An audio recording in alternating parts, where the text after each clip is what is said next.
Uyg'ur kishilik huquq qurilishi va Amerika Uyg'ur birlashmasining faoliyatlari Amerika Avam palatasiga sunilgan Uyg'urlarga aloqador ikki qonun loyihasi uchun faoliyat olib bordi. Bu vaqtda so'z qilgan amerikalik faoliyatchi Uyg'urlarni qo'llash uchun Washingtonga kelganligini, nurg'un Uyg'ur do'stining hali ham naq turmida yetayotganligini aytdi. Benim Uygur dostlarım, kerendaşlarım, çok özümden, ailemden, ballarımdan, komumuzdan yerim bolgan. Nemişke deyseniz çünkü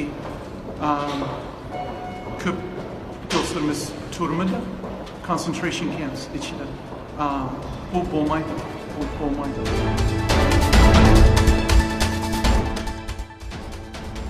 Xitoyning Hong Kong alayda ma'muriy rayonida xalq jinoyatchilarini Xitoyga qaytarishga ruxsat qilinadigan bir qonun loyihasiga qarshi keng ko'lamli namoyish berayotgan bo'lsa-mu, lekin Hong Kong doiralari bu qonun loyihasidan voz kechmadi.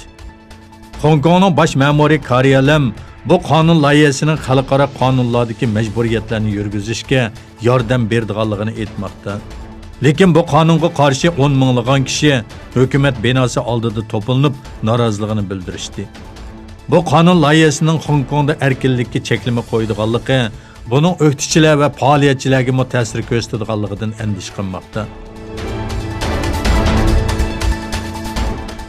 Turkiston agentligining xabar qilishicha, Xitoy doiralari Sharq Turkistonda har qaysi shaharlardagi boshlang'ich va o'rta maktablarga 9 ming Xitoy o'qituvchi oladiganligini bildirdi.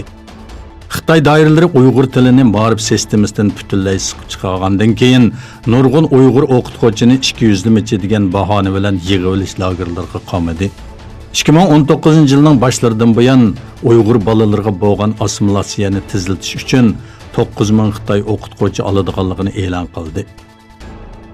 Ularning ko'pinchisining Uyg'urlar to'plashib o'ltiraqlashgan va milliy madaniyat asosi kuchli bo'lgan Qashqar, Xotan va Otish qatorliq joylarga o'rnashtirilganligi ma'lum. Xinjiang gazetining 7-iyundagi sonida bu Xitoy o'qituvchilarining 1842 nafarining yaslilarga, 4058 nafarining boshlang'ich maktablarga va qolganlarining bo'lsa o'rta maktabga o'rnashtirilganligi e'lon qilindi. Xitoyning Janubiy Afrikadagi portlarga mablag' selish orqali faqat iqtisodiy va savdo manfaatlarga erishish bilan qolmasdan, balki yana harbiy nopozga erishishga urinishning rayondagi Amerika nopoziga va Afrika davlatlarining egilik huquqiga yoshirin tahdid shakllantirayotganligi ilgari surildi. Washingtonga joylashgan strategiya va xalqaro tadqiqot markazi e'lon qilgan Janubiy Afrikadagi Xitoy mablag'larining xavf analizi nomli dokladga asoslanganda, Beijing doiralarining muhim portlarga solgan mablag'lari rayonning taraqqiyoti va o'zaro manfaatiga erishishdan boshqa yana siyosiy va harbiy jihatlardan o'ttirg'i chiqmoqda. Dokladda Janubiy Afrikadagi Xitoy mablag'lari Amerika nopuziga va Afrika davlatlarining egilik huquqiga yoshirin ta'sir shakllantiryotidi deyildi.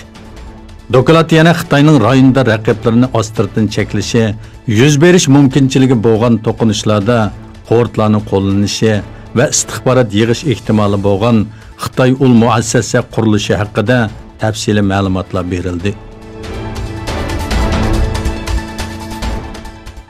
Eronda rasmiy ziyoratda bo'lgan Yaponiya bosh ministri Shinzo Abe Eron prezidenti Hasan Ruhani bilan ko'rishgandan keyin o'tkazilgan birlashma axborot e'lon qilish yig'inida savollarga javob berdi.